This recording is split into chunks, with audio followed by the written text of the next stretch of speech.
ആലപ്പുഴ കരുവാറ്റയിൽ 13-കാരിയുടെ ആസൂത്രണത്തിൽ കൂട്ടുകാരെ വെച്ച് സ്വന്തം മുത്തച്ഛനെ കൊല്ലിച്ച കൊലപാതകം എല്ലാവരെയും ഞെട്ടിച്ചതാണ്.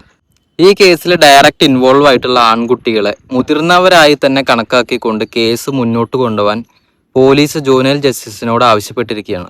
അപ്പോൾ പലരും ചോദിക്കുന്നുണ്ട്, അപ്പോൾ ഈ 13-കാരിക്ക് മാത്രം എന്തിനാണ് പരിഗണന കൊടുക്കുന്നത്? അവളല്ലേ ഈ കൊലപാതകം ആസൂത്രണം ചെയ്ത് കുറ്റകൃത്യം ചെയ്യാനുള്ള സാഹചര്യം ഒരുക്കി കൊടുത്തതെന്ന് പലരും പറയുന്നുണ്ട്. അത് വലിയ ചർച്ചയുമാണ് ഇപ്പോൾ. പലരും കരുതിയിരിക്കുന്നത് പെൺകുട്ടിയല്ലേ എന്നുള്ള പരിഗണനയാവാം, ആൺകുട്ടികളല്ല, അവരെ മുതിർന്നവരായി കണക്കാക്കാം. എന്നാൽ ഇങ്ങനെയൊന്നും അല്ല ഇതിൻ്റെ കേസ് മുന്നോട്ട് പോകുന്നത്. നമ്മുടെ നിയമത്തിൽ ഒരു പോയിന്റ് ഉണ്ട്. 16 വയസ്സിനും 18 വയസ്സിനും ഇടയിലുള്ള കുട്ടികൾ ചെയ്യുന്ന കുറ്റകൃത്യത്തിൻ്റെ ഇൻറ്റൻസിറ്റി അനുസരിച്ച് അവരെ മുതിർന്നവരായി കണക്കാക്കാനുള്ള നിയമമുണ്ട്. പക്ഷേ 16 വയസ്സിന് താഴെയുള്ള കുട്ടികളാണ് ക്രൈമിൽ ഏർപ്പെടുന്നതെങ്കിൽ അവരെ കുട്ടികളായി തന്നെ കണക്കാക്കാൻ കഴിയുകയുള്ളൂ. അത് നമ്മുടെ നിയമവ്യവസ്ഥയിലുള്ളതാണ്. അതിന് നമുക്ക് പോലീസിനെ ഒരിക്കലും കുറ്റം പറയാൻ കഴിയില്ല.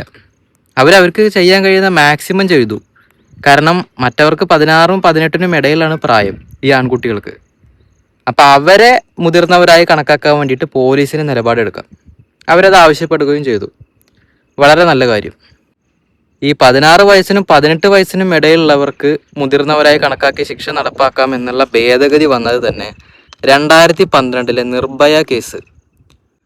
അതിലിതുപോലെ പ്രായപൂർത്തിയാവാത്തവരുടെ ഇൻവോൾവ്മെന്റ് വന്നതുകൊണ്ടാണ് നമ്മുടെ നിയമത്തിലൊരു ഭേദഗതി വന്നു.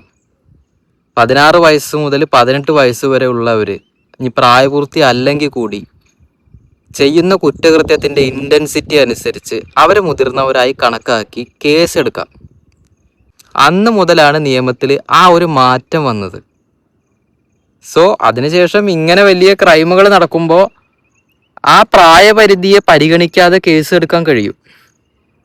പക്ഷേ അപ്പോഴും 16 വയസ്സിന് താഴെയുള്ളവർ എന്ത് കുറ്റകൃത്യം ചെയ്താലും അതിന് ഇത്തരം ഒരു പരിഗണന ലഭിക്കുന്നുണ്ട്.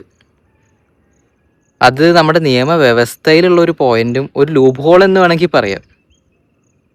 ഭാവിയിൽ ഒരുപക്ഷെ മാറ്റം വന്നേക്കാം. ശരിക്കും പറഞ്ഞാൽ ചെയ്യുന്ന കുറ്റകൃത്യത്തിൻ്റെ ഇൻറ്റൻസിറ്റി അനുസരിച്ച് പ്രായം നോക്കാതെ നടപടിയെടുക്കുന്ന നിയമമാണ് വേണ്ടത്. പക്ഷെ നിലവിൽ അത്തരമൊരു സാഹചര്യമല്ല നമ്മുടെ നിയമവ്യവസ്ഥയിലുള്ളത്. വലിയ വിഷയങ്ങൾ സംഭവിക്കുമ്പോഴാണ് എപ്പോഴും നിയമത്തിൽ മാറ്റങ്ങൾ വരുന്നത്. ഇപ്പോൾ ഈ 2012 നിർഭയ കേസ് കാരണമാണ് അവരെ മുതിർന്നവരായി കണക്കാക്കുന്ന നിയമം വന്നത്. പക്ഷേ ഈ 13-കാരിയുടെ വിഷയത്തിൽ അവർക്കൊന്നും ചെയ്യാൻ കഴിയില്ല. അത് നമ്മുടെ നിയമവ്യവസ്ഥയിൽ ഓൾറെഡി കുട്ടികളായി തന്നെ കണക്കാക്കും.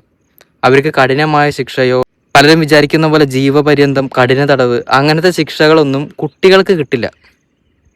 അവരെ പ്രായപൂർത്തിയാവാത്ത കുട്ടികളായി പരിഗണന കൊടുത്തുകൊണ്ട് ആ രീതിയിലുള്ള ശിക്ഷയും കൗൺസിലിങ്ങും കാര്യങ്ങളൊക്കെ തന്നെയാവും കൊടുക്കുക.